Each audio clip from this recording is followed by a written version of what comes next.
This is the virus, and this, the vaccine itself. Pada abad 18, ada sebuah wabah yang menyebar ke seluruh negeri. Mengakibatkan setidaknya 400.000 orang itu meninggal setiap tahunnya.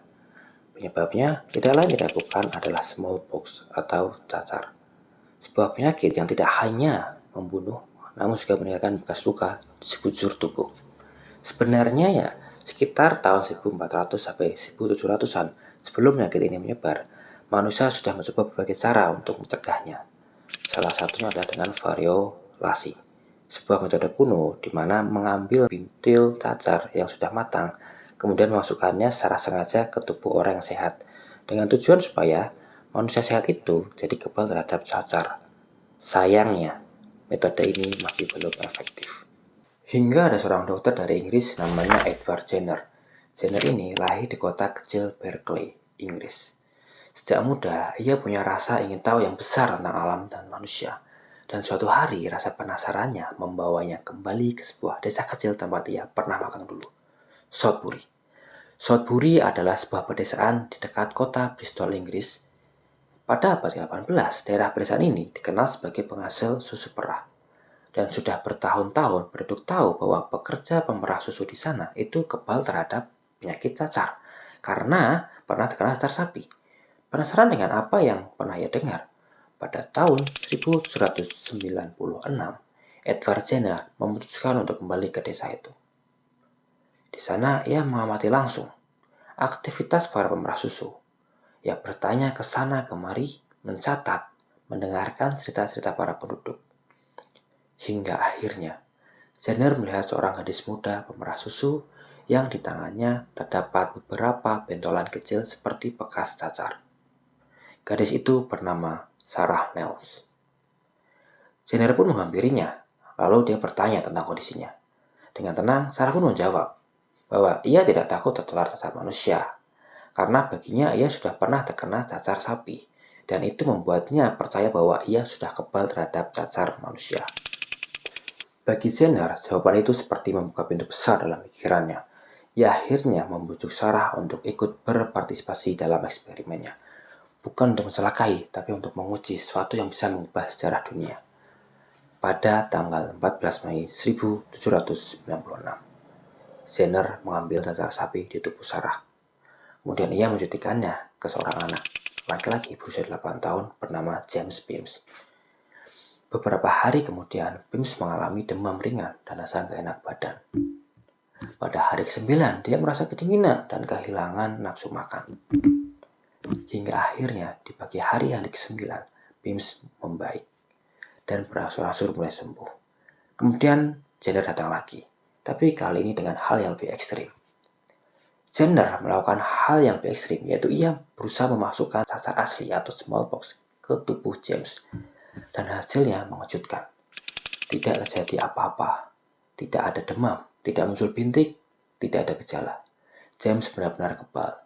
Ini adalah momen penting yang menegaskan bahwa vaksin dari cacar sapi bisa melindungi manusia dari cacar mematikan. Pada tahun 1797, Jenner mengirimkan laporan hasil penelitiannya ke Royal Society di Inggris. Tapi apa yang terjadi? Ya, benar, ditolak. Tapi Jenner nggak menyerah. Ia melakukan berbagai percobaan baru dengan pasien yang berbeda dengan metode dokumentasi yang lebih kuat. Dan akhirnya ia memutuskan untuk menerbitkan buku kecilnya sendiri. Dalam bukunya itu, Jenner menggunakan istilah Vaccinia yang diambil dari bahasa Latin untuk cacar sapi. Dan dari kata itulah lahir istilah yang sekarang kita kenal vaksin. Kemudian Jenner pergi ke London. Tapi meski sudah ada bukti keberhasilan, Jenner tetap kesulitan dalam meyakinkan metode vaksinasi ini. Dalam 3 bulan pertama, dia berusaha mencari seorang relawan. Namun hasilnya nihil. Nggak ada yang percaya. Sebagian menganggapnya gila. Sebagian lainnya menganggapnya berbahaya. Tapi kemudian datanglah Henry Klein, seorang ahli bedah ternama dari St. Thomas Hospital, London. Ia tertarik dengan teori Jenner. Ia mempelajari datanya dan percaya bahwa metode vaksinasi ini layak untuk dikembangkan.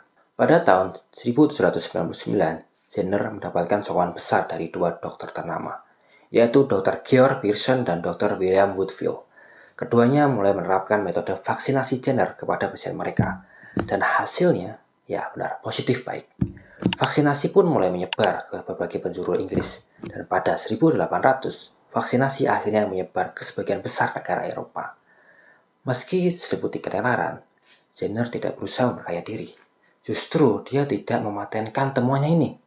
Baginya, vaksin adalah hadiah untuk umat manusia dan harus bisa diakses siapa saja tanpa batas. Namun, dunia tak selalu adil bagi orang baik. Meski demikian, masih banyak orang yang menyerang temuan Jenner ini. Bahkan ada yang menyebarkan hoak kalau divaksin dengan itu bisa mengubahnya menjadi sapi. Pada tahun 1802, Parlemen Inggris memberi uang 10.000 pound sterling dan 20.000 pound sterling lagi 5 tahun setelahnya. Itu sekitar 200 juta dan 500 juta lah kalau di rupiah. Namun, alih-alih menggunakan uang itu untuk memperkaya diri, uang itu Jenner gunakan justru untuk program vaksinasi, terutama bagi kaum miskin. Dan setelah bertahun-tahun menerima pujian dan juga serangan dari berbagai pihak, Jenner akhirnya memutuskan untuk menarik diri dari kehidupan publik. Ia kembali ke kampung halamannya di Berkeley, Inggris, dan melanjutkan praktiknya sebagai dokter desa seperti dulu. Di taman rumahnya di sana, Jenner membangun sebuah bangunan kecil yang ia beri nama Temple of Vaccine. Disitulah ia memvaksinasi kaum miskin secara gratis. Kini rumah Jenner pun diabadikan menjadi museum. Dan 150 tahun setelah kematiannya, vaksinasi telah berhasil membersihkan dunia dari cacar.